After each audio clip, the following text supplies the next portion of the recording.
Акунбаева Койтаскийдеги Нурстрой курган үйдүн алдындагы асфальтты качан оңдоп кетесиз? Ал жердеги иш планга кирген. Ал жердеги ошол жашап аткан элдердин суроосу боюнча эмки жылкы планга кирген. Ошол көчө жазалат асфальтты. Ал иш планга кирбеш керек. Аны сиз өзүңүздүн каражатыңыздан жасашыңыз керек да. Сиздин курулуш компанияңыз талкалабадыбы аны? Биздин курулуш компанияны биринчиден талкалаган жок. Жанагы сиз жашаган көчөдөгү үйдү бускандын уландысы көчөсү бул көчө. Ошол жерде биз срезка кылып туруп, по проекту ошол жерин асфальттап бүтүрүп койгонбуз. Ал жерде биздин эч кандай күнөө жок. Ишенейин анда. Анда бирөөлөр келип талкалап кетиптир да. Мен мындай дейин да.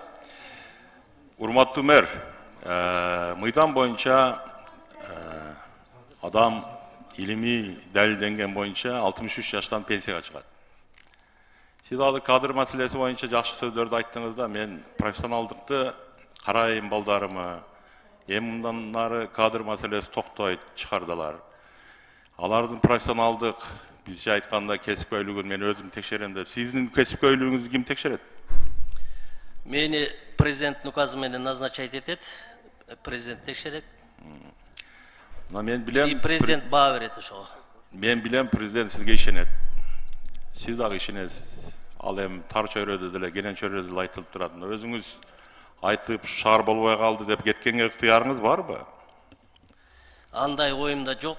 Мен Бишкек шаарына 9 ай болуп калды иштегеним. Буйруса астыда жана айтып кеткен программанын баарын ишке ашырайын деген планым бар.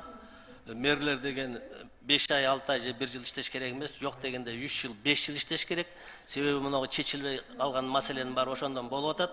Мен чыгарат элем. Мен баштаган ишимди аягына чыгарышым керек. Мына мектептерди бүтүрдүк. Эмки мусора завод бүтүрөбүз. Автобустарды, электробустарды алып келебиз. Астыда чоң пландар бар. Сиздер менен чогуу иштешкенге даярбыз. Ошондо буйруса 68ге чыкканда бүтөт экен да бул жумуштарыңыз барды, алда койгон пландарыңыз. Эми аны иш көргөзөт. Сиз да көрөсүз. Качан башталып, 3-4 жылда отпайсыз. Ошону кошуп отпайбы сиздин жашыңызга? Эми кеп аны деген мен чечпейт экем. Канча жаш, эмне жаш экенин аны мени назначить эткен жетекчилер чечет экен. Суроодо ошол жака берсеңиз болот.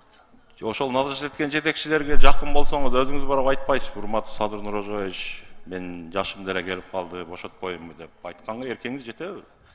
Эми сиз деле өтө чоң кызматтарды иштеп жүргөнсүз. Сиз дагы убагында ошондой сөздөрдү айта алган эмес окшойсуз. Мен да билем сизди. Ошон үчүн чоң жетекчилердин айта турган сөздөрүңүз болсо өзүңүз сүйлөшүп алсаңыз мен каршы эмесмин. Мен жаш кезимде келгем, мен айткам ошондо жаш экенмин, мени койбой эле койгула деген. Бул тарых барактарында бар. Сиз менен кайым айтышка баштадыңыз. Макул. Мына кадр тандоо, сиз айттыңыз бул чыгардан токтотом деп. Бул ушуга тура аласызбы? Ошол системный биз кадрларды подбор кылып атам. Мына азыр өзүңүз көрүп тургандай, менин заместительдердин баары тең жаш балдар. Себеби жаш балдар дагы кызматка келиш керек, кадрларды даярдаш керек. Мен алар менен иштешип атам. Ошон үчүн мына 5-6 айдын ичинде 15 мектепти биз бүтүрүп, сапатына дагы кээ бир адамдар ушуга сомнение болуп келген. Мына өзүңүздөр көрдүңүздөр. Эми мына мусоро перерабатывающий завод жөнүндө сөз болот. Буга да жооп берем мен убагында. Аман эсен болсо ал заводду да көрөсүз. Мусорду качан тазалап бүтөсүз? Мусорду жазында алып барабыз. Азыр деген тендерин өткөздүк. 200 миллион сомду местный бюджеттен бөлдүк. Тендерин өткөздүк. Техникалар келгенден кийин толук системаны өзгөртүп туруп, коррупционный схеманы жоюп, мен жана сиз жок болуп калдыңыз айтып кеттим. Жанагы келаткан эки кура турган заводдун эксперттери келип бизде иштеп атат. Лужковдун замы болуп жүргөн адамды өзүмө мусорозавод бүткөнчө советник на общественных началах кылып алып келдим. Мусорозавод курулуп бүткөнчө менин на общественных началах менин замым болот.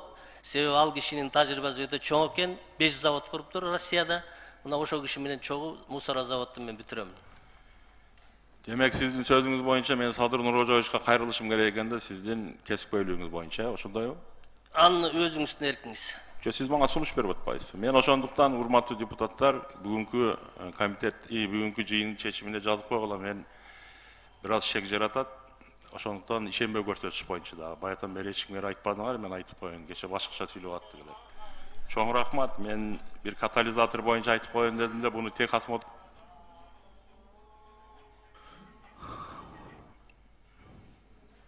Мен bir-iki söz айтып коеюн.